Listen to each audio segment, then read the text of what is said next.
Welcome in, everybody, to another MLS Monday by Scarves and Spikes.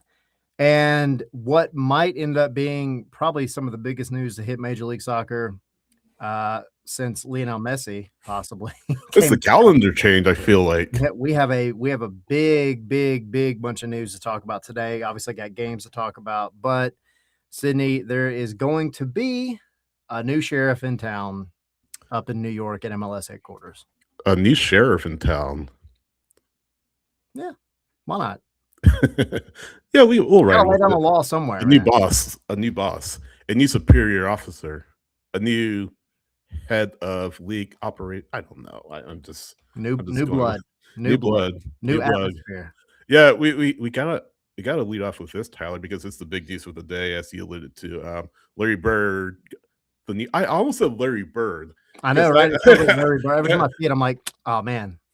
I have it written down. Larry Berg, not Larry Bird, but Larry Berg is Larry the Iceberg. Yeah.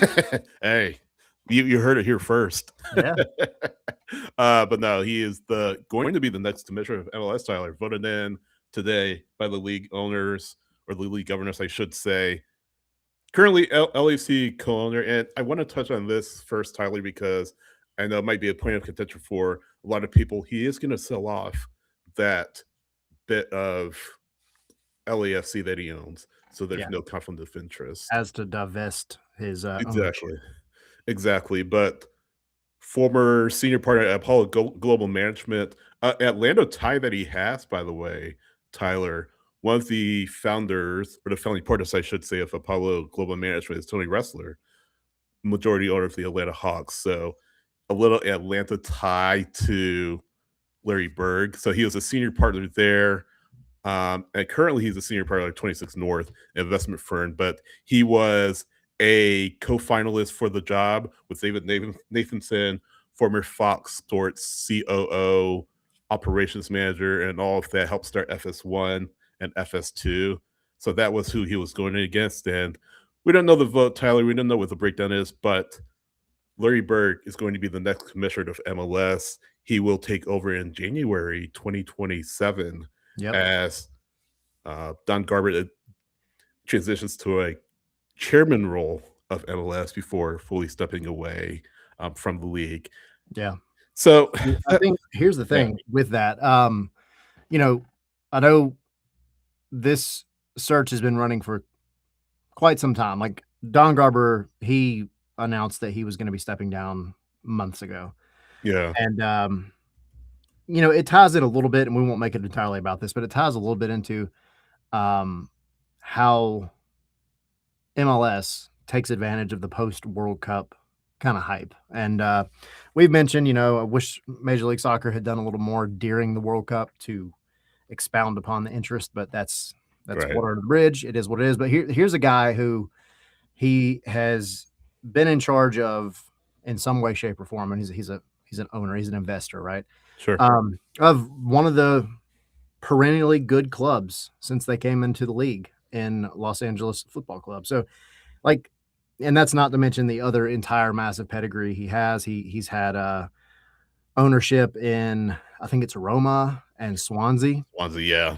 So the guy's been around the block.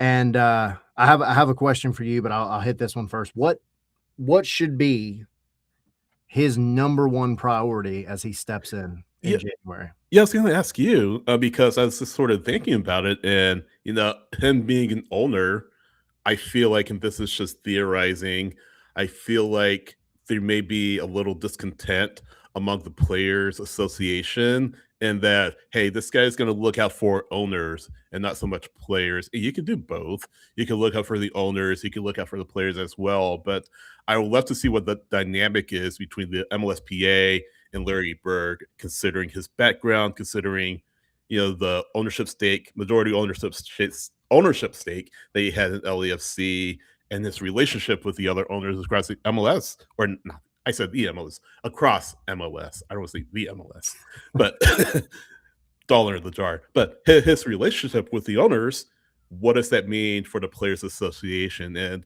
what that dynamic looks like will be interesting. To your question about what the number one priority should be, and it has to be what the spending rules. I mean, we saw it on ESPN, we saw the Athletic, right? The desire, I guess, for MLS to loosen those up. So I don't know what that will look like. He'll have a big hand in that. But I want to throw something else at you, Tyler, as well. Promotion, relegation. I know those are sort of the buzzwords that we don't like to mention around here. Yes, what do you think? You, well, we don't know I what his thoughts I on that. doubt he would just come in and throw Right, it all right, around. And here's the thing, man, I don't care who it is, chairman, commissioner, whatever.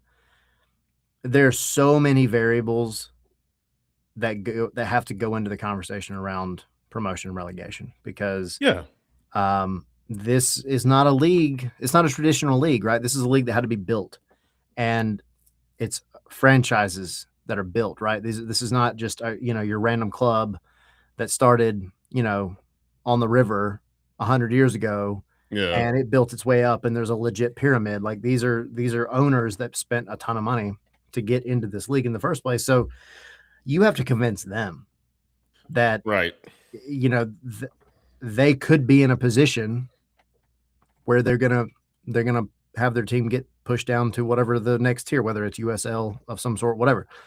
I don't think he broaches that immediately. I think you mentioned the number one um, kind of thing that he's going to dive into, yeah, and I agree with you. I think it has to be the roster rules slash spending.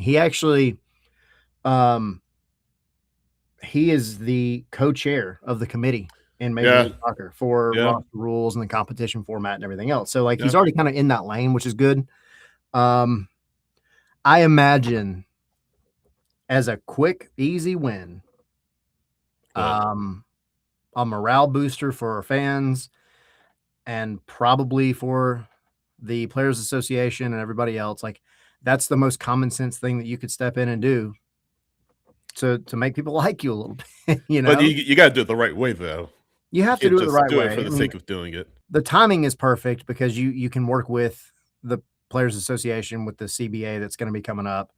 Um, I don't think he's going to pop in the beginning of January and like flip a switch. No, Now, there is a world, I think there is a possibility in which they get something accomplished that could start at the actual 2027-2028 season. yeah, Um, because I think you can make that work, especially if you're already talking about, raising the salary cap, and putting in a salary floor, things like that.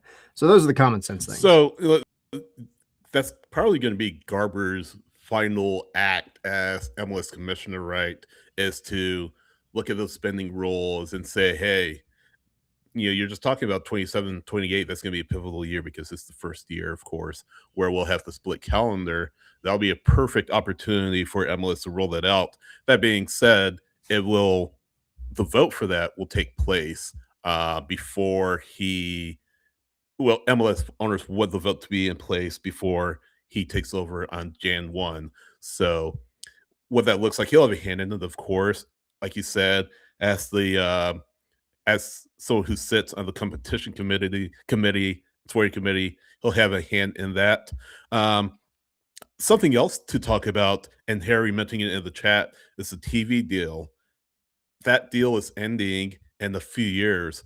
MLS is exercising its early exit option to come out of that few years earlier than planned.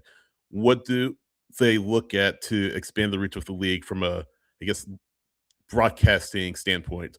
Linear TV, if you look down the road at linear TV, it's going to be nowhere what it is right now. And some will say it's going to be pretty much all but dead in 3 or 4 years as we stand. How do you take advantage of people who still watch TV with their antennas, the dwindling amount of people who watch TV, or the cord nevers, right? We're familiar with the cord nevers. How do you take advantage of the cord nevers to put this product in front of them? Another thing is the CBA. The CBA is coming up end of December 27, right? Is that correct? Beginning of Yeah. 2028, yeah.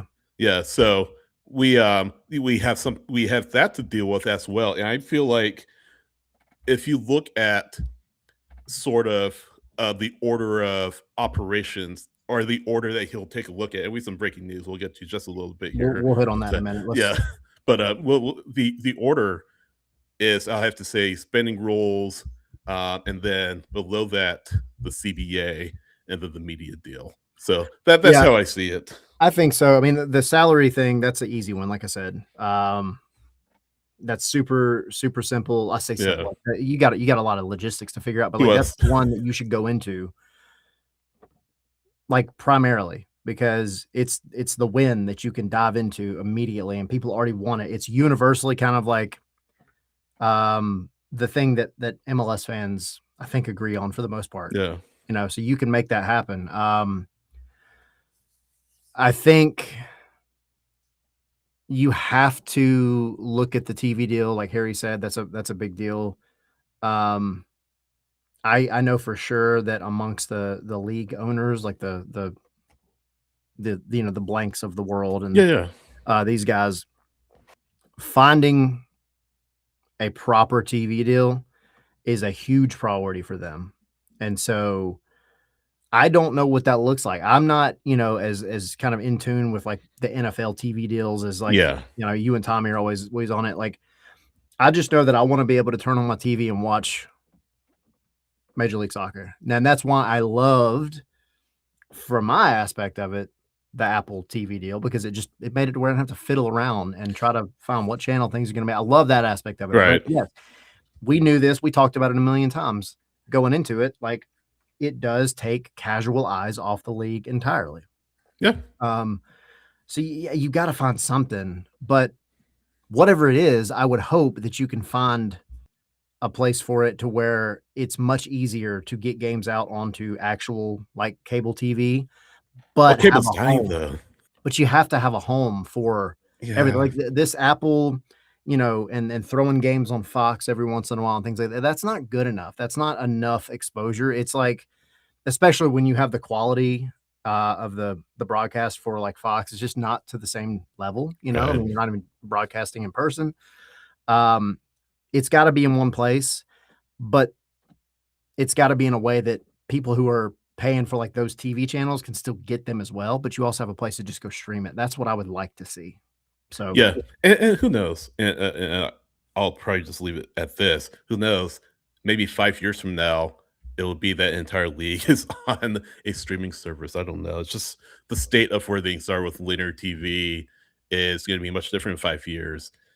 The state of cable is probably going to be extinct in 5 years. I say 5 years just as a arbitrary number here, not 5 years exactly. Yeah, 3 years, but it's on its last legs. Cable, linear TV, rabbit ears seems to be making a comeback with local media rights, local team media rights. So I don't know. I don't have those answers.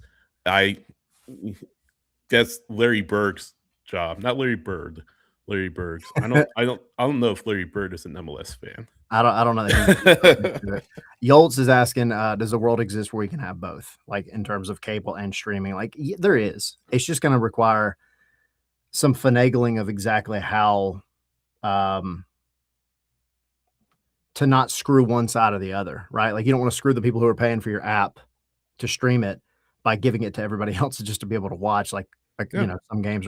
There's a lot of logistics. Yes, Major League Soccer did not approach me or Sydney to help them solve this problem. That is Larry Bird's job. He's getting paid a ton of money. So we will dive more into the Larry Berg news in a little bit when our good friend of the show, Nate Bukaty, hops on with us. But in the meantime, as Omar dropped in the chat, we have a bit of a Tom Bogert bomb in that the LA Galaxy are in advanced talks to sign Chucky Lozano from San Diego on a loan.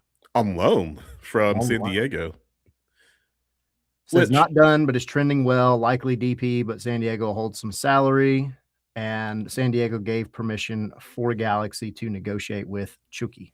How much of that salary, though, is San Diego holding? Is the question. I'd imagine it's less than. I imagine LAFC not LAFC, LA Galaxy would pick up most of the salary, right? Because I feel like the idea is to get San Diego out of that DP slot because he's holding up that DP slot for nothing. He's getting paid to do nothing right now, Tyler.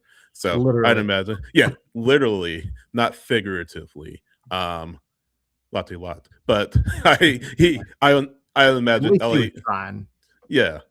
But I would imagine LA Galaxy, yeah, like I said, are gonna pick up enough of that salary where San Diego no longer requires a DP slot.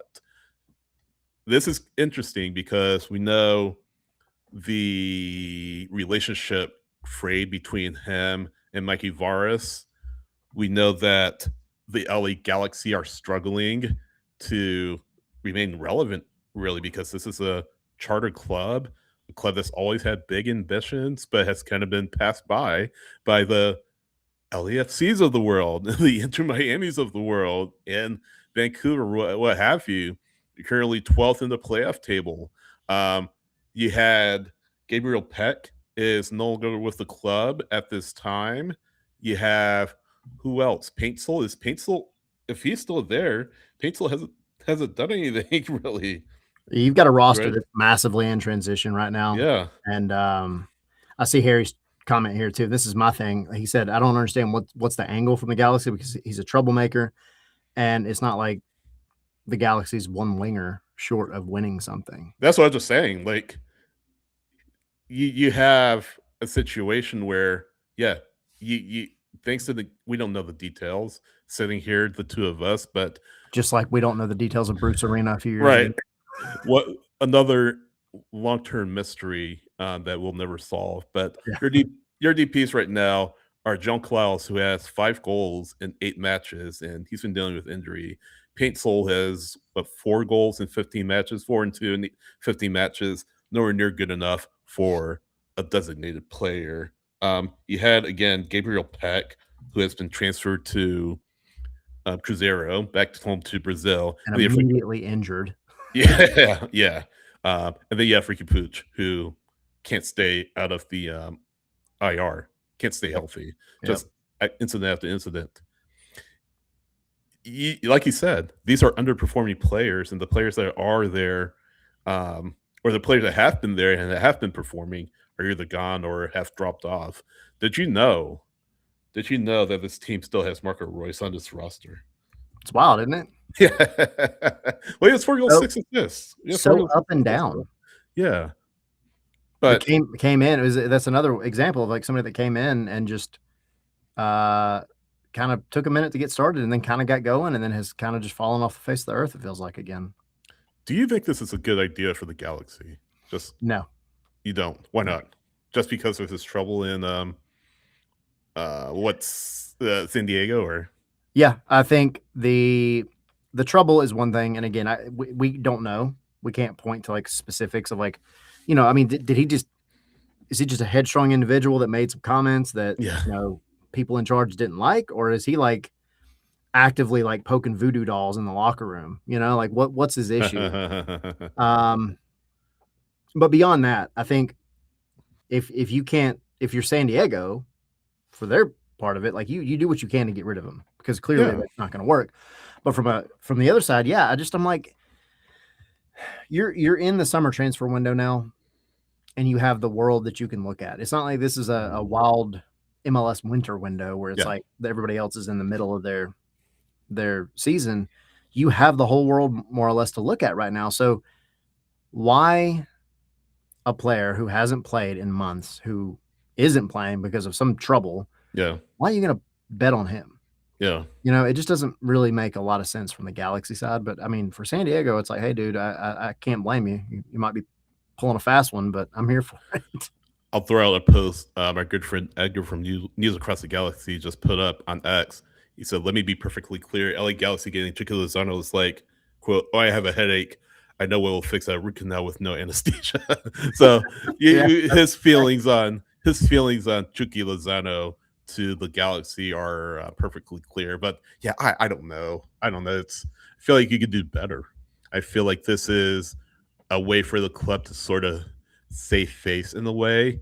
Like you said, he hasn't played since last year. So I don't know. I imagine he hasn't trained with the club either, but he'll be woefully out of form, and it's just slapping a band-aid on a gaping wound that is the LA Galaxy season right now. They need more than Chico Lozano, who we have no idea how he'll turn out, to fix their season.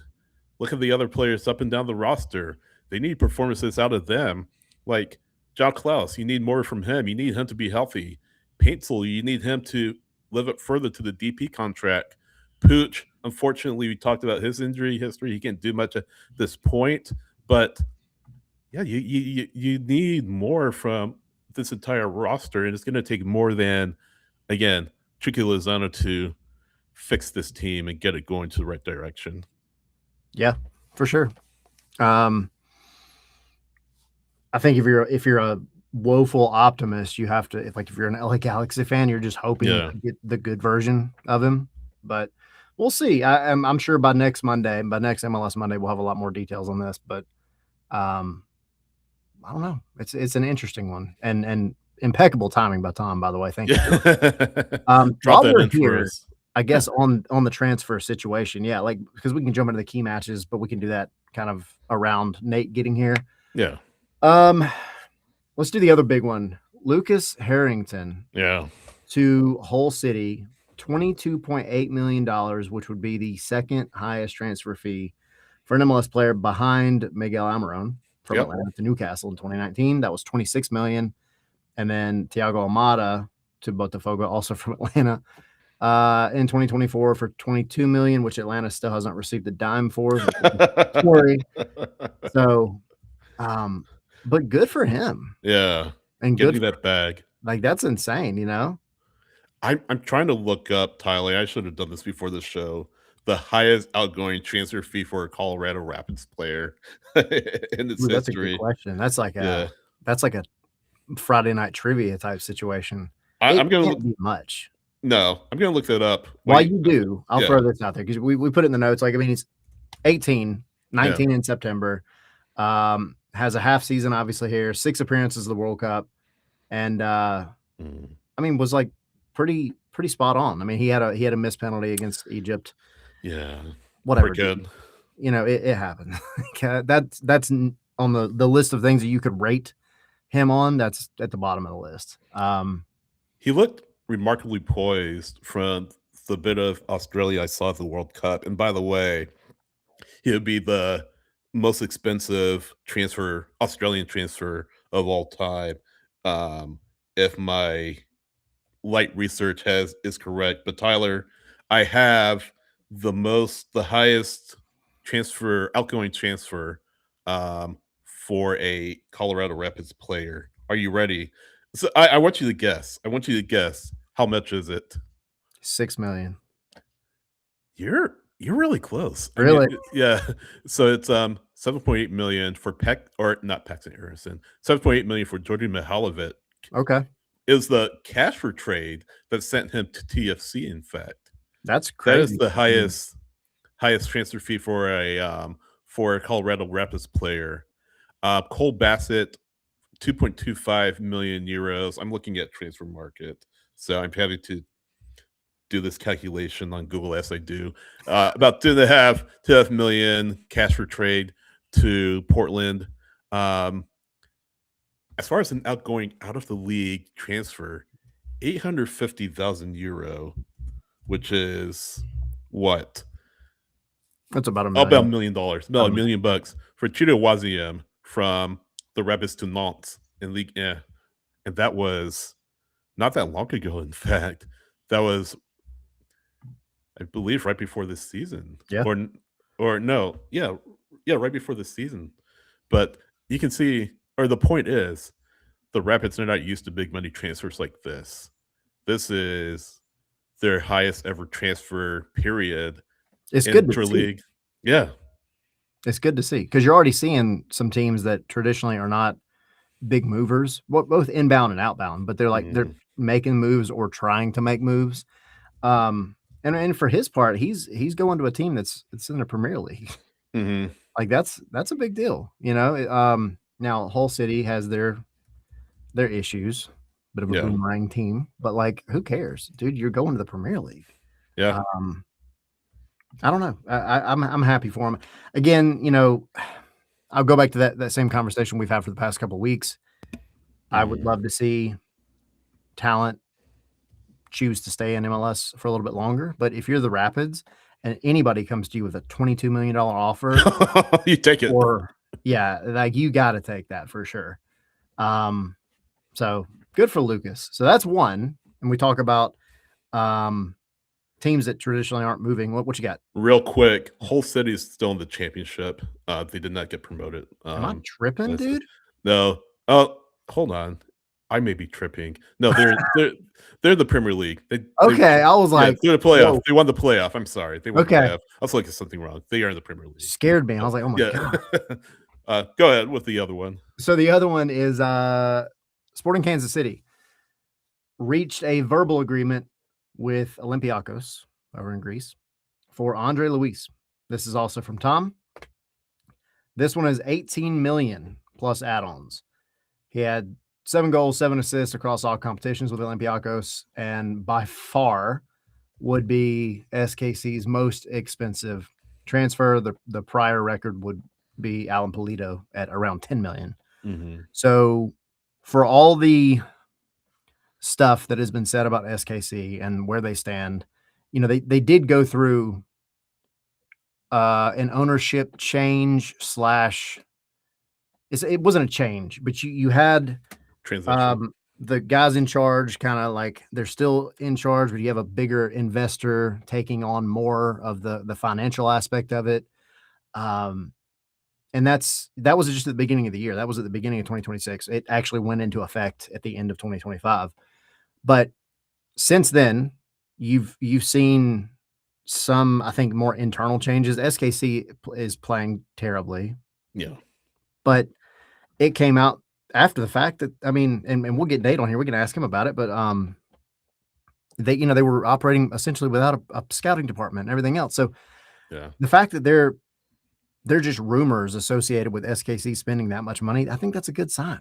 I Yeah. think that's a good place to be. Like I have like a weird soft spot for SKC, I think, because I think like historically they've been such like they're an Open Cup team, and I love the Open Cup, and just like I don't know, there's something about them I've always been intrigued by.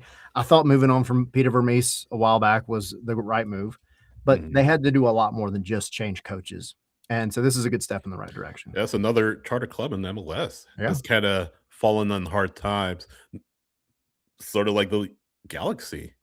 yeah. So, credit to them at least Can you believe for the Galaxy won an MLS Cup a couple of years ago? yeah, So no, crazy. exactly.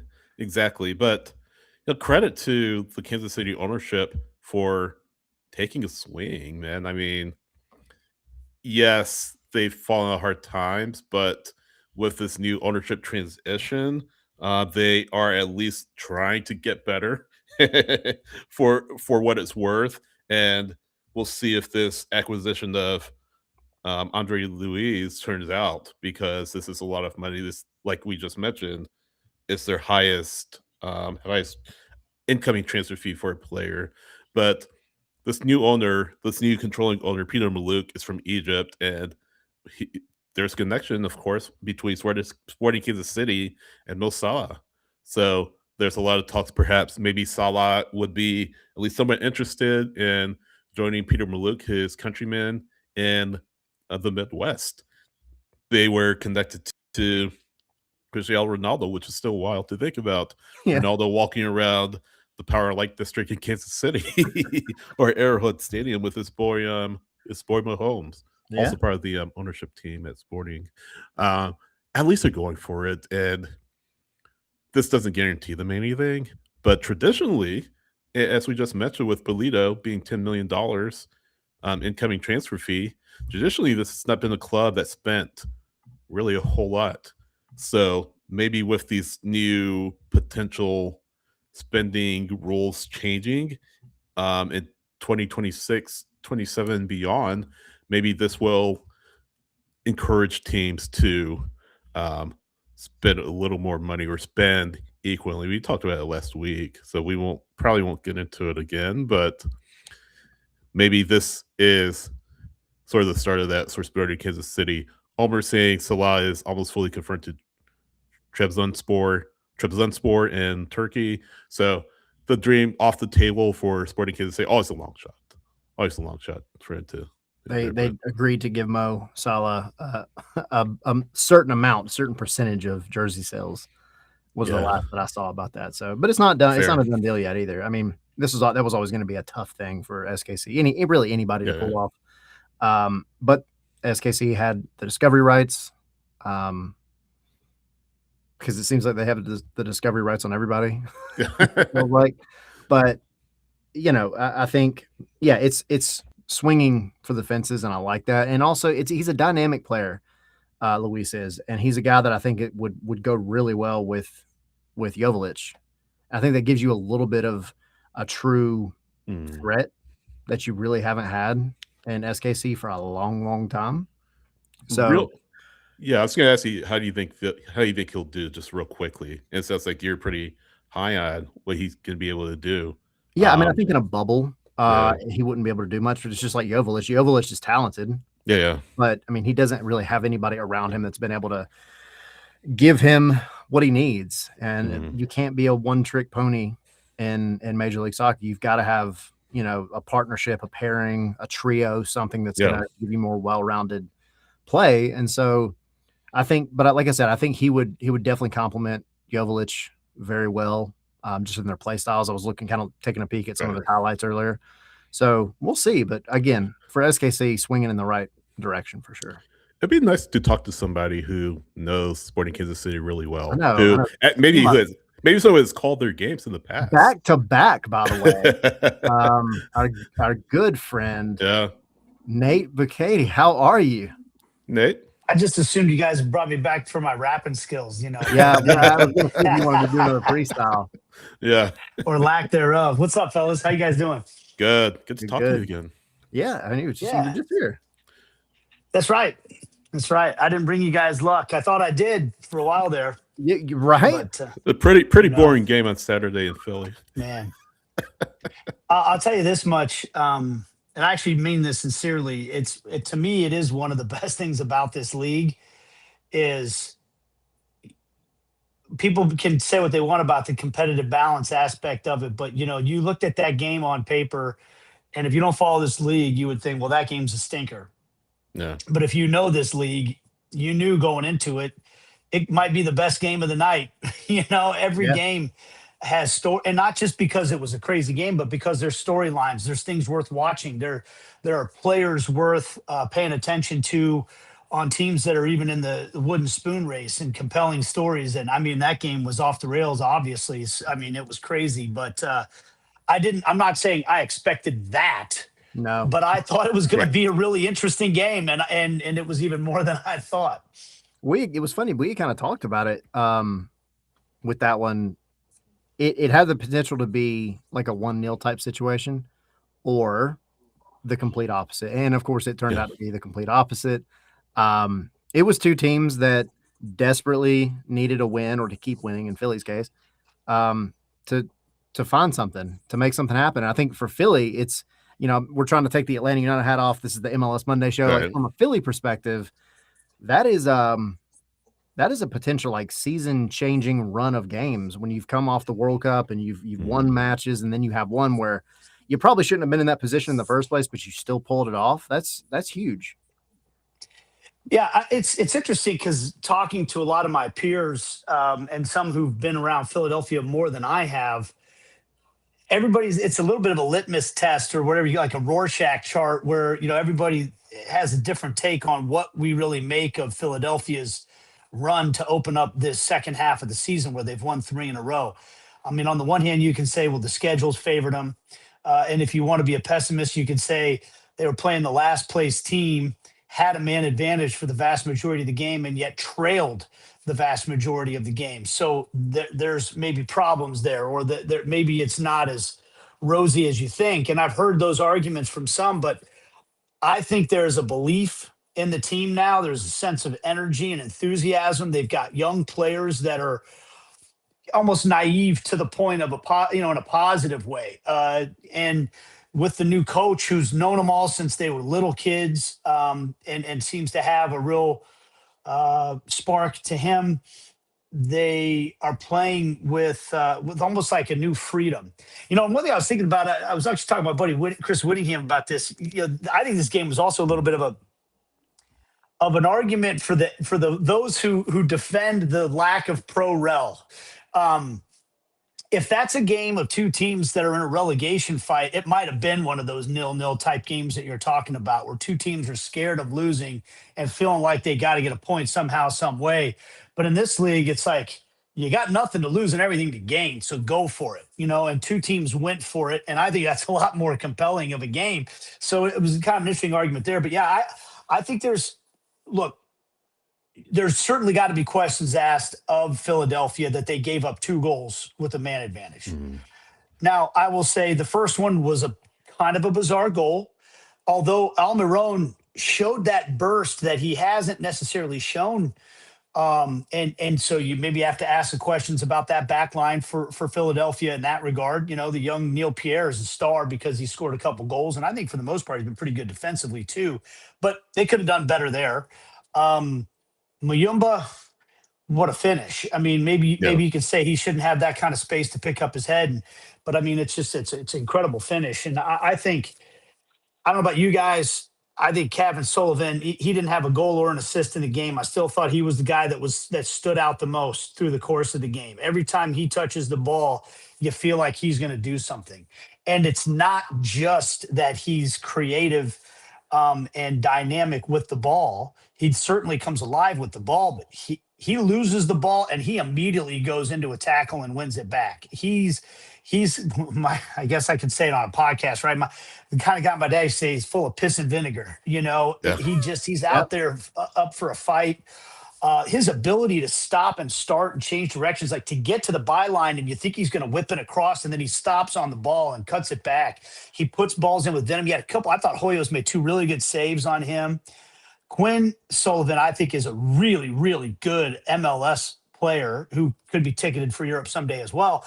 And he's coming back. So I think that Philadelphia's got a chance to make some real noise personally. I mean, and look, I look at it this way too. You can say what you want about the schedule. You can say what you want about, the way the games have gone. That team had won 1 game before the summer break. 1. They've won 3 in a row. Are they going to maintain this level? Probably not. But I think they're certainly a team worth watching. I'll tell you this much. I want to watch them play. You know what I mean? Like if I'm looking at the slate of games on a regular MLS match day and I see Philadelphia right now, that's a team that I'm interested in with all that young talent and where they're going. I think they're an interesting team to watch. Yeah, just quickly, you kind of touched on it, but I think there's something to be said about that new voice in the locker room. Of course, fair play to Cardinal and what he did last year, but again, he kind of hits that second-year curse. In comes Ryan Richter with some new ideas, a new voice. I heard Devin talking about it on Saturday, and look at where their team is right now. Like you said, I don't know how long they'll sustain it. I don't know if it's just a little, new/interim coach bump, but at this point, he's not doing much to convince the front office that he doesn't deserve the job permanently moving forward, in my eyes. Yeah, and I guess let's see how this thing plays out. I'm always a little leery of the interim manager getting the job full time, but he's got a long runway here to show what he can do and show if they can sustain this. And I don't think he's doing anything right now to say he shouldn't be considered, right? I mean, and the guy is Philly. And one thing about Philly too, those connections to Jim Curtin, I think are not insignificant. Maybe his voice got stale. Maybe it was a relationship with Ernst Tanner. But that's a club that I think we'd all like to see them invest a little bit more, right, on high level players. But you can't deny that they just bring in talent, and that's been their DNA, and they've won at a high level doing that, right? They've won supporter shields. They were this close to winning an MLS Cup. I think that should still be their bread and butter. If they can maintain that academy system and bringing in the talent that they should maintain it. And he's clearly a guy that knows that system from inside and out. So, he's making a case for himself. That's for sure. Yep. Yeah, that academy system, we always dive into the academies as much as we can, because like that to me is one of like the main ingredients for success in MLS, is just having an academy that can pump out talent that you can use, right? And not just as an investment thing. I'm talking about like guys that are actually going to be able to stay and play and contribute meaningfully to the club, because whether you choose not to invest a lot of money on players, or you can't, whatever the case may be, salary cap, it is what it is, you'll always have that academy, and you'll always be able to draw from it. And if you're running a good one like Philly has, I mean, they're top 3 academy, I think, and perennially Gotta in be. the league. That's just a strength you have to lean into. Yeah, it's good business, and it's helping you win games. I want to see it be a little bit of both, right? We've had those conversations about when do you sell a guy, when do you not sell a guy, and I think fans want to know their team's trying to win games. Part of that, if you sell good players, then you can bring other players in and all that. But they, like you said, they're not just developing guys that they sell for money. They're developing guys that have helped them win games. And I mean, Kevin and Quinn Sullivan and Pierre, I mean, they're doing that right now. By the way, that finish by Lewandowski, guys, did you guys? Yeah, disgusting. Disgusting. I guess maybe this makes me too much of a hipster or something like that, but there were some bangers, right? Like Muyumba's goal is a banger. What Evander did, banger. Vera up in Montreal, banger. Those like you don't need to have any soccer bona fides to see that that's a heck of a goal. I'm almost more of a fan of that goal that Lewandowski scored, because to me, and maybe it's just because like I don't think I could do it.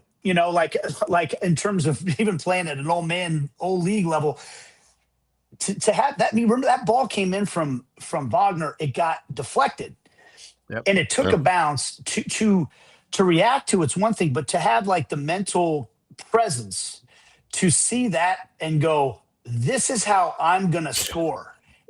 Like to have that mental acuity and that reaction time, and to have the technical ability and to make it look so nonchalant. That was a Lewandowski type goal to me. Like, I feel like Lewandowski has scored so many goals that way in his career. You're like, and I think what I said at the time was a goal scorer's finish, because it's like, okay, you're not practicing that finish, right? It's not like they've whipped in a million crosses and you thought, okay, let me practice the one where I hit it where I'm clicking my heels with the back of my foot, running away from goal. Maybe I'm wrong, but training ground exercise. Doing my best. I thought that was an incredible goal, man. Yeah, it was amazing. Yeah. I wanted to ask you about. We were kind of talking about it before you got on. Jumping back to your neck of the woods. SKC's trying to spend some money, and there's the rumor of this transaction with Olympiacos for Andre Luiz. Who knows if that comes through?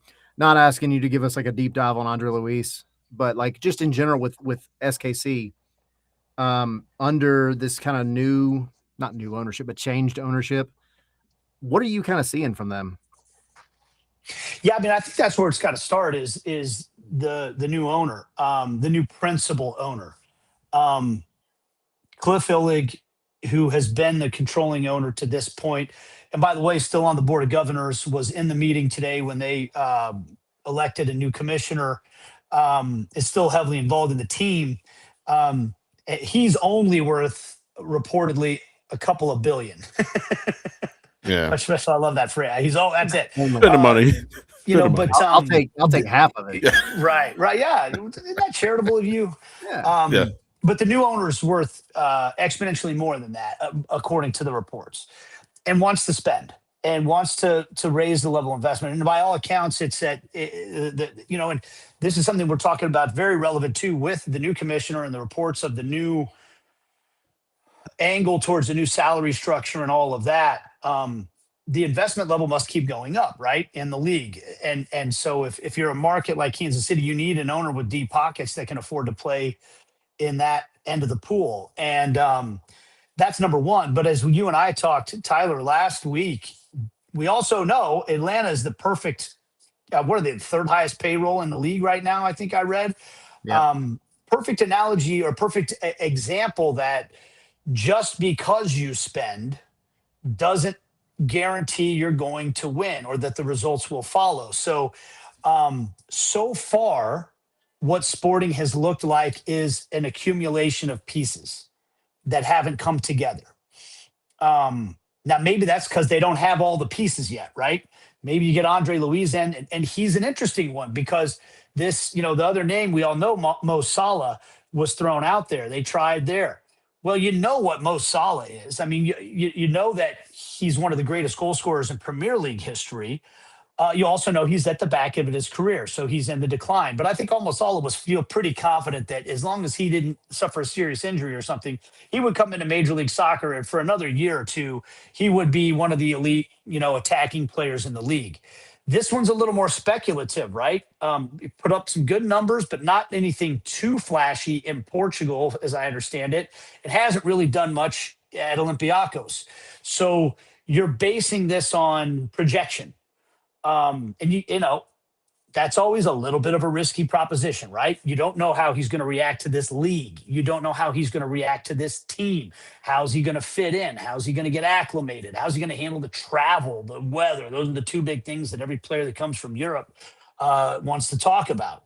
I know he's not originally from Europe, but that's where he's been. So I think that it's great news for Sporting Kansas City that they've got an owner who's got the wherewithal and the interest, and he's pushing David Lee to go spend money.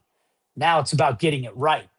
And some of that is getting the right players, but also building the right team, right? That the coach that can put together a system, players that can fit into that system and acclimate, buy into the program and all that. And right now, Sporting's not looking that way, right? Like they're looking like they're just like a kind of a collection of pieces that have been thrown together. And I guess time will tell if those pieces come together and they start to be something that's more relevant in the Western Conference. Because we were talking, their most expensive transfer was Polito at almost $10 million before Luiz. So that's a pretty significant gap. Yeah, and I was always told that number wasn't nearly what it was reported to be on Polito either. So I think that this is far and away going to be the heaviest investment that they've ever made in a player. So, and I hear great things. People I've talked to that have watched him more than me say you can really see the ability there. And maybe all he needs is a place where he's the guy, or that he's put in a position like, hey, go thrive. This is about you. So we'll see. But I certainly think if you're Sporting Kansas City, look, they've invested in the defense. They've already brought in Mosquera and Orblorian, and they brought in a fullback as well. But getting all those pieces together, they got themselves in a difficult spot, kind of like Atlanta did with that red card in this past weekend. But there's a lot of work to be done in Kansas City for sure. And they've made the moves. Now, can they get them to all come together? So maybe want to take us to the other side of the table, the better side of the table. Yeah, let's talk about some of the teams that are at the top of the table. Vancouver LAFC 1-1 draw out at BC Place. Son had the only shot on goal for LAFC. His goal in the first half. Müller equalized in the second from the spot. These two teams still tied at the top of the table, but Vancouver with 2 matches in hand at this point in time.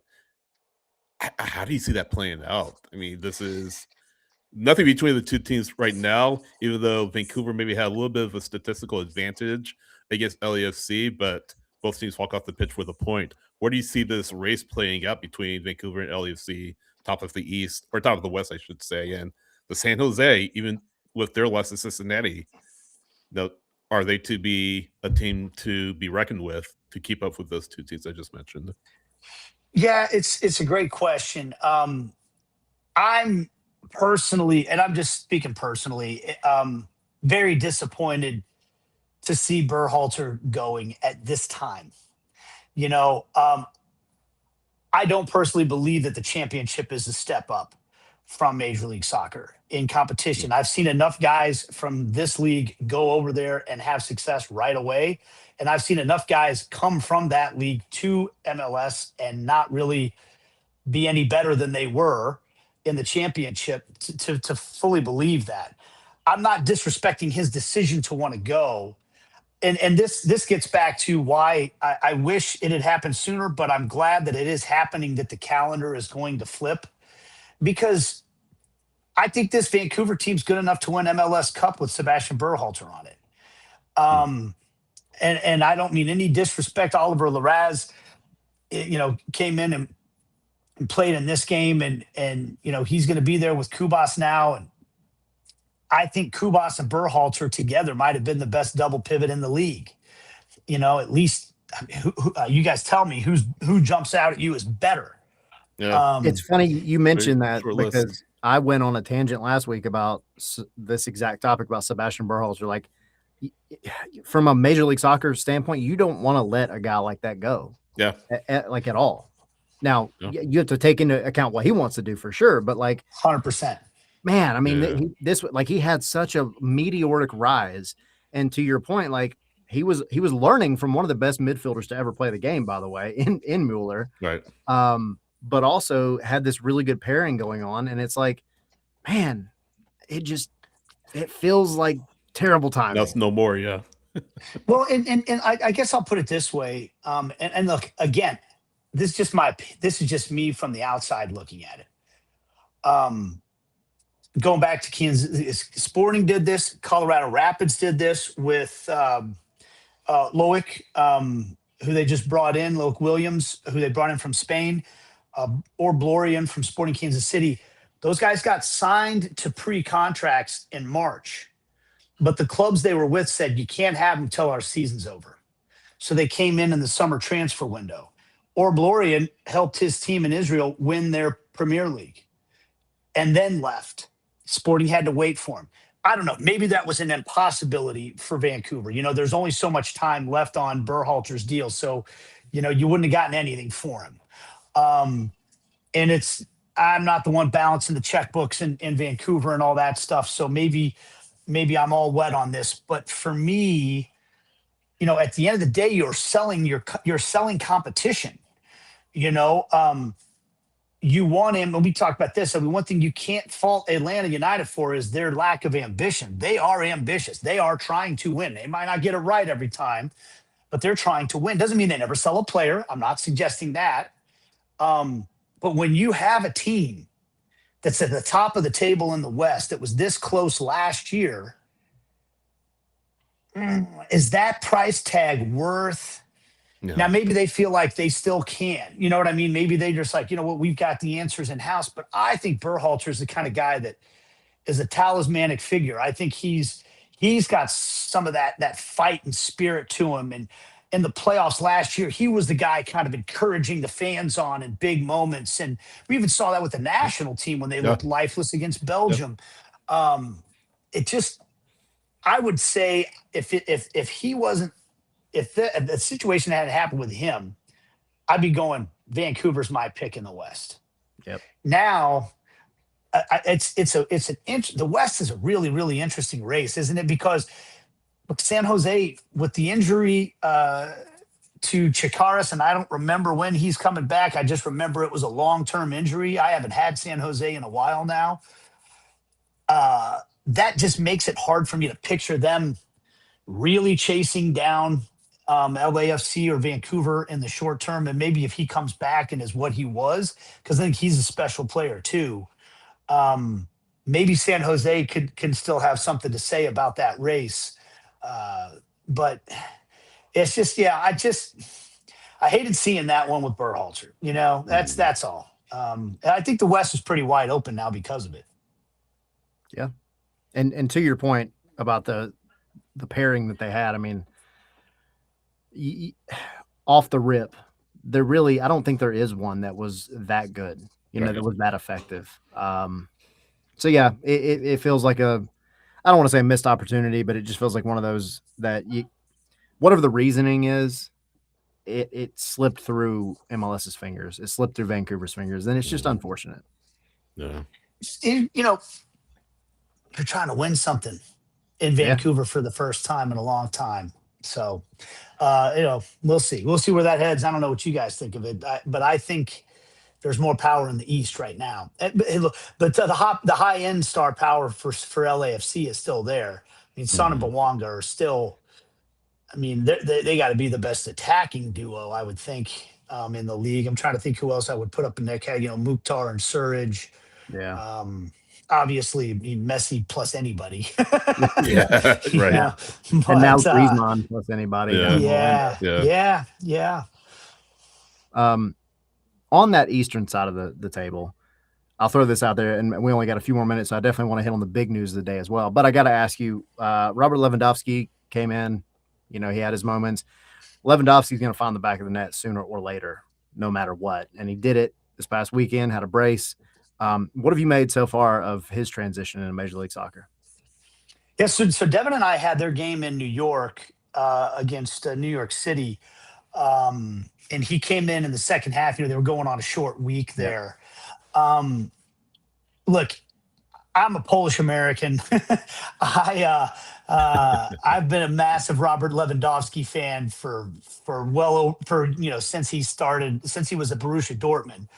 The guy's incredible. I mentioned him earlier. Like, to me, like, a guy that can finish in the most creative of ways and make them look simple and all that. And I mean, it was only a matter of time before he started scoring goals for Chicago. The bigger question I have for Chicago is Boazi going down with that torn hamstring. You know, they really. I'm not suggesting that Lewandowski is not an upgrade over Kuipers, but Kuipers was the Golden Boot leader. They were a dynamic team in the attack already, and maybe they're better now with Lewandowski. You can make that argument, but they needed from last year to this year to improve defensively, and Boazi was a big addition to that team. And we had just found out when we were doing that New York City game, you know, he had gone down with an injury, and at first it seemed like they didn't think it was going to be serious, and then all of a sudden we found out right after he wasn't available for that game. Then we found out right after, yeah, it's a serious injury. It's a long-term injury. And I just thought, oh man, that's tough. And that happened. The timing's terrible. You know, like, you can't plan around it. You just made your big move. So that's the part that worries me for Chicago. But if they, you know, if they can, you know, kind of sort out some things defensively, they can be a factor in the East, and you know, we saw it from. Now I've got Charlotte tomorrow night against Pumas, and I just thought, you know, spent a lot of Okay. time with Dean Smith today. He felt like they had two bad defensive sequences in both the goals they gave up. He wasn't as quick to say, yeah, well, Lewandowski's great. What are you going to do about it? He felt like they let down in those situations. But let's be honest with you. You guys have seen the defending in Major League Soccer. This is a league where the resources are spent on the offensive players, right? Yeah. And so Lewandowski ought to be scoring a lot of goals like this the rest of the year, I would think. Wanna I'll ask tell you you what, watch out for New York City. I think they're I think they've just got, like, they bring in these attacking players that, to me, as an announcer, it's almost a nightmare because they all kind of look the same. They all like same body type, and they can interchange. Like, one, they can play the 9, they can play on the right, they can play on the Yeah. left, and they all just kind of come flying forward. And especially when you're in Yankee Stadium and you're 1,000 yards away from behind home plate, you're like, I hope I got the right guy that's just scored that goal. Local binoculars. Yeah. Yeah, but Yep. Fernandez Marcao is, you know, he's leading the Golden Boot race now. That Golazo that he had against Chicago was, I think, the hardest hit ball I've ever seen in person in my life. So yeah, watch out for them. I think they you know, with Sands back, I think they're a factor in the East. Just quickly, speaking of Golazos, Evander with an absolute banger of a goal against San Jose. And I was just looking at his numbers, 11 and 11. He's now hit double digits in goals and assists in 3 straight seasons. So tremendous testament to his consistency. You look at him, he's got to be the most complete player, goals plus assists in MLS from an attacking standpoint, not named Messi. I mean, can you think of anybody else that can deliver in that regard, just from a goal scoring standpoint, how he creates for others? Boy, that's a great question. I'm trying to run through the best attacking players in the league in my head right now. And It's hard to say that. Throw Thomas Müller out there, but that's like a given, Yeah, yeah, yeah. I mean, he's got to be at the top of the list. Carlos Heel, I don't know what his numbers are right now. He's only got 3 goals, so yeah, you wouldn't, I guess, put him there. I find Evander to be a really vexing player because there always seems to be some sort of angst. Like this relationship between he and Denke gets a lot of conversation. Yeah. Why don't they connect? Why don't they see each other on the field better? You can tell I feel like Pat Noonan's almost cursed to have a number 10 who's incredibly talented but frustrating as hell to coach sometimes as well. And maybe I'm putting words, maybe he would say, I don't know what you're talking about. I'm not frustrated by Evander at all. But like there are times when you see him because he'll pull up from 40 yards out sometimes and just put it in the stands where you're like, dude, there were 2 or 3 guys you get to pass the ball to there, whatever. And even you can see him having conversations, but then he scores a goal like that. And he scores a lot of goals like that make you go, all right. I mean, modern analytics say that the long range shot's not the way to go, but Evander's kind of like flying in the face of that. And so, that Cincinnati team it's wild. Think about this. Like when we went to do one of our first games this year in Cincinnati, and I was doing, podcasts there. And the conversation was, how do you spend all these resources to have a designated player in defense and they had, only one other team or 2 other teams are doing that in the league, and Miles Robinson's getting a DP contract. What are they going to do in the attack? Like they can't just keep counting on Evander and Denke to have these incredible moments of brilliance to score all their goals. They needed, and their big process was we need more final third entries and better connection up top and all this stuff. But defensively, you got resources spent there. It should be good. Every time I look at one of their scores, it's 3-2, 4-2. It's a wild game, and they're giving up goals they shouldn't give up, but then they fight back and tie the game or win the game. I mean, I've been on a couple of those types of games. It's the most ironic thing ever to me that like the whole conversation was, can they afford to spend on defense? They needed to spend it on the attack. And here they are. I don't know where they rank in goals scored right now, but it's got to be up there in the Eastern Conference. And, I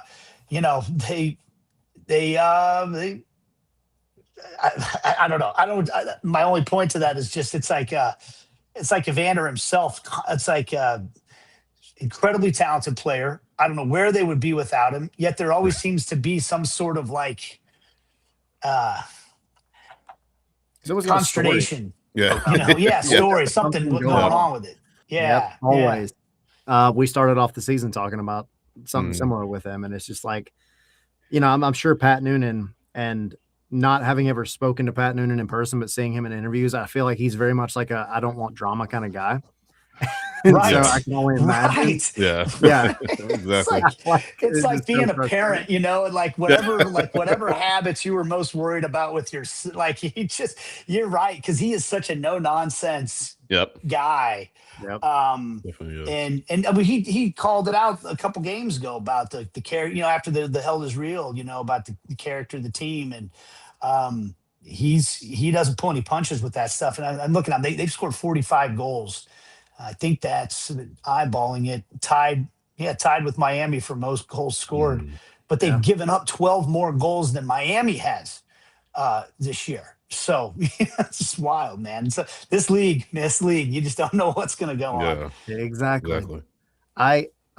So I know we're kind of moving past. I just got 2 quick things because you're on the call tomorrow. So we'd be remiss to not talk about Leagues Cup, but I got to ask. The big news of the day was MLS commissioner. This is hours old at this point. So there's not like a whole lot you can take from it, but I guess I'll just ask you the same thing that we kind of talked about in the beginning of the show. What do you kind of feel like is going to be his roadmap? What is the number one priority for the new guy in charge? Yeah. So I was looking at the news release, and I've talked to a couple of the people, and I'll just tell you straight up. I talked to Cliff Illig quickly about it, Board of Governors. I know he's excited and optimistic about it. I think that everybody feels pretty good about the direction. One of the things that was pointed out to me, and I'm going to pull up the release real quick too, because I think sometimes you can gloss over news releases and think that it's just a bunch of talking points. But I think it's also I always instruct my kids, pay attention to what the people in the room that are in charge say, because what they say is what is important to them.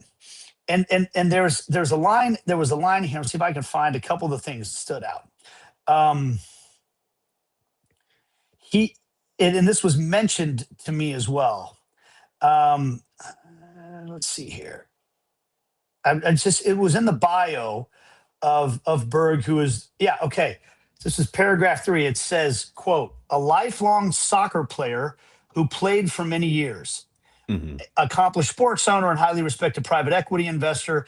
But the first thing out of all that stuff was a lifelong soccer player who played for many years. That registered with me. And yep. I think that all of us that love the league have thought about how you want people that are running the thing to love the sport too, not just the business of sports, right? And I'm not suggesting you should never bring somebody from another sport in to run your sport. I'm not suggesting that because I'm kind of against hard and fast rules on anything. But I do think that in this country, in a sports drenched landscape, that's also, though, a sport that has to try to make itself relevant in the global soccer community, having somebody who loves the game of soccer and it's part of their identity is actually really significant. And I don't think it's a small thing that was the first thing that was mentioned in the news release. That means the people that made the news release and the person who's getting put in charge felt that was important to point out too. I'm a soccer guy, so that matters. I think that matters. I noticed that. And then the other thing, I think when you talked about, okay, what are going to be the big priorities? This paragraph says the appointment comes at an important time for MLS as the league builds on the momentum of the FIFA World Cup and prepares for one of the most transformative periods in its history. Over the coming years, MLS will launch its new competition calendar. We already know that one's coming down. Continue evolving its roster model, open more new soccer stadiums, engage in future media rights discussions, and finalize a new collective bargaining agreement. So they're telling you right there the 5 things that they want him to handle. I don't know if we put them in that order or not. Now, the first one is the new calendar. That's already done and dusted. He just has to help oversee that. The second one was continue evolving its roster model. To me, that is their number one. Actually, is okay. What type of a league are we going to be? How are we going to be more competitive with the other teams in the world? How are we going to allow teams that want to spend more money? And he's on that front end of teams that want to invest a little more heavily going forward. That needs to happen. And I think it's interesting that was mentioned before the television rights deal, because we all know that's important too, right? But I do think there's a little bit of a chicken and the egg thing there, because they keep talking about we need to grow broadcast revenue. Well, in order to do that, you need more people watching. And chicken and the egg, right? So how do we get more people watching? Well, bring better players in, right? Make the teams more competitive on a global scale. So to me, I think that is big news. And I think that all of us that want to see the league grow feel like that's got to be a huge priority, right? The teams have to continue to become more competitive in that financial global market. So, and then, opening more new stadiums. So, hey, New York City's coming online, all that. We know that's always been important.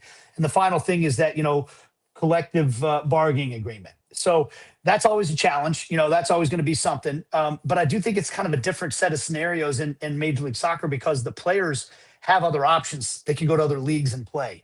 It's not like in baseball, basketball, and football, where it's kind of like, we got to negotiate a collective bargaining agreement here because our only opportunity to play at the highest level is to play in this league. So I'd like to think they can sort that out. They're trying to grow the revenue for players anyway. So the big two to me, the economic model, and I still do hope they keep some level of competitive balance in this league. I do believe that's really important. And maybe that's me coming from a smaller market background as a Kansas City guy. They've got a guy with a lot of money that wants to spend it, so that's great. But I do want to see this. I don't want to see the Bundesliga. I don't want to see the same team winning every single year. I don't care anybody says. I don't think that's healthy. So I want to see him maintain some level. If you want to compete, you can compete. But I want to see it grow. And then obviously the broadcast rights thing is massive, because if you can go spend the money, but if you don't start making some revenue off of television rights and all that stuff, it's not going to be sustainable. So those are the two big things I think that everybody's got on their mind. Nate, got one more for you before we get you out of here. Of course, Leagues Cup coming up. You're in Charlotte to call Charlotte Pumas, as you mentioned. MLS looking to win it for the 4th consecutive year, and perhaps it's the last Leagues Cup as we know it of this particular format as we get ready for the calendar shift in 26-27, or I'm sorry, 27-28, I should say. When you look at some of the matches, what are a few that jump out to you personally, and do you foresee MLS winning it again for a 4th straight year coming up here? It's funny that you say the last Leagues Cup as we know it. Isn't every Leagues Cup the last Leagues Cup as we know it? Like it changes. Oh, it's changing. I'm not criticizing anybody for that. Like it's they're trying to figure this thing out, and so each year they make some adjustments. One of the big changes this year is that there's going to be some teams from Mexico actually playing in Mexico. Yeah. At least for part of the tournament. Now, once it gets to the later rounds, that won't be the case. But, when you talk about an MLS team winning it, I don't think that's a coincidence. I mean, even the coaches in MLS, like I was talking to Dean Smith, he's like, we're playing 3 home games, because they were asking him about how challenging it's going to be. Charlotte's got to play 3 games in 7 days. And he's like, yeah, they're all at home. We don't have to travel internationally for it, so I'm not going to complain about it. So I do think that's part of the thing. I love the competition personally. I love seeing. I do think the rivalry between Liga MX and MLS is something that should be fostered. It should be growing. The two teams need to push each other along if they want to compete for relevance when it comes to all the big clubs in Europe and the Club World Cup and all that. So I think it's a healthy thing. Okay, so you're asking me for some matchups that I want to take a look at. Yeah. Tomorrow's action, I'm obviously going to sell my game, Charlotte versus Pumas. Pumas is an interesting team. They're trying to win a trophy. They came close last year. They seem to be kind of a team that's in the ascendancy. And Charlotte, they're in contention in the Eastern Conference right now. They've got Son Heung-min coming in. He's I think arriving tomorrow, so he's not going to play in that game. But I think that they've got a side that they feel like can be competitive. The other game on tomorrow's slate I would look at is Tigres versus Real Salt Lake. I find Real Salt Lake to be a wildly entertaining team to watch right now. And that game is going to be in Sandy, Utah. But Tigres is always one of the big powerhouses in Liga MX. So that's a good matchup for me out of tomorrow's slates. And then let's see. I'm taking Monterrey versus Orlando City. That's in 2 days' time. Get your popcorn for that. Get your popcorn for Toluca versus Seattle. Seattle, this is like a reset for them, right? They've been. I've never would have thought they would struggle like this under Brian Schmetzer, but it's a reset button, and they can win. They're the defending champs, and Toluca has been great lately. And then LAFC versus Chivas. That's a big one as well. So there's some good matchups over the next 2 days. Yeah. We only have one more segment. I'll just finish it off with this. The one for me was, I think there's 2, but the one that you didn't say that I'm intrigued by is Club America and San Diego. Yeah. I mean, Club America, anytime you add them into anything, like you're going to get entertainment for sure. But did you guys see the Chucky Lozano news? Yeah. Yeah, exactly. Yep. And not that anything will come of that, in the next week or so, but like the fact that that's a conversation that's being had between 2 California teams is wild. Yeah. You're right. That's a really good matchup. But San Diego's another team that they've struggled at times this year to replicate what they did a year ago, and this is a chance at a clean slate. So, that's definitely a good one to watch as well, for sure. Well, Nate, we kept you way longer. I'm sorry. It's because I'm I so mean, damn entertaining, right? exactly. I Yes. didn't ask you. I didn't ask Yes. you to finish it off with a freestyle or a rap this time. So. That's okay. Yeah, we'll save it. We'll save it for next time. You got to leave the audience wanting more. That's right. There you go. That's how you get them back in. There you go. You Yeah. reel them in. Yeah. Thanks for having me, fellas. Appreciate it. Always a Always pleasure. We appreciate you coming on, man. And open invite anytime, and have a good call tomorrow, man. It'll be fun. Tell Devin hello Sounds for good. us. Yeah. 8:00 Eastern time tomorrow. So Apple TV, get your Leagues Cup action on. We'll See you guys. there. See you, buddy. Cheers, Nate. Thank you. Yep. Good stuff. Yeah. Yeah, I feel bad. I didn't mean to keep him on that long, but I know. so much to talk about. We had so much news today. I know. So we kind of touched on our matches to watch. Before we really actually hit on it, was there anything that you wanted to touch on? No, let's just go right into matches All to right. watch. You want me to give you mine? Right Yeah, off the bat you here? dive in where yours already hinted at mine. LAFC Chivas. I mean, you look at that's going to be practically a Chivas home game at BMO Stadium. Just so many Mexican football fans there in the first place. Chivas fans, I'd imagine as well.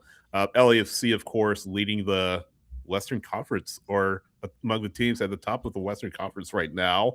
And this is a competition that I feel they could definitely win. So LAFC versus Chivas, that's going to be on Wednesday night. MLS After Dark, not quite MLS After Dark because it'll be Leagues Cup After Dark, but you know what I mean. MLMX After Dark. Yeah, exactly. But yeah, 10:30 kickoff from BMO Stadium. I think that's going to be a pretty intriguing matchup between those two teams. So yeah, LAFC Chivas for me. What do you have? Yeah, I mean, I mentioned it, so I'll give you another one on top of that. But the one I had was Club America and San Diego.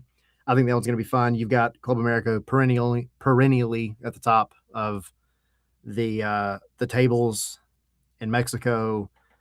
Keep in mind, like Liga MX, the Apertura is just starting. This is I think they've had 3 matches so far, so you can't really take a lot out of where everybody stands right now. But Club America is sitting on, in a pretty good place.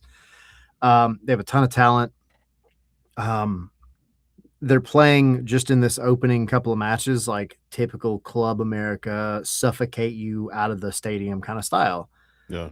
And I'm curious to see how San Diego responds to that, because they're a team that's still trying to kind of find their way in 2026. So I wouldn't be surprised if you have a little bit of an upset in this one, though. It would not shock me. The other one, I'll give the freebie, and I think you had touched on it as well, is Orlando and Monterrey. That one is a must-watch game. You need to watch that one as a neutral. That one's going to be fun. Yeah, you have Hugo Kuipers, you have Griezmann. Griezmann, his first time in Leagues Cup, so that should be pretty interesting to watch. Yeah. He's going, what are we doing? Yeah, right.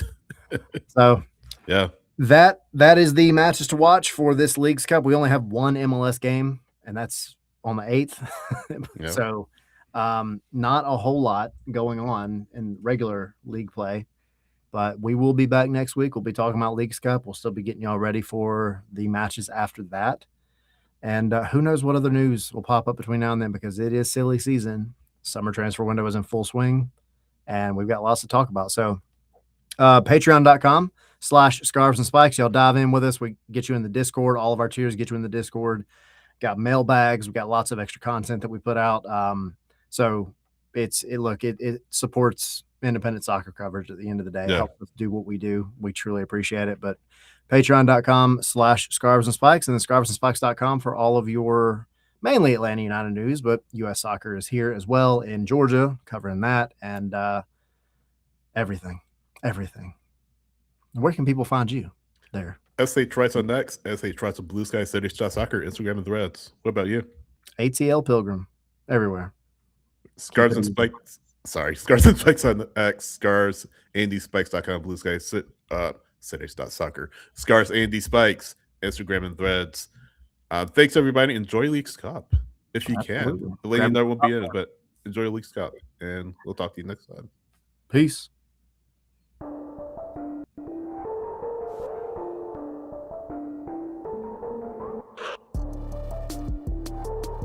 I should have asked Nate where he ate in Charlotte.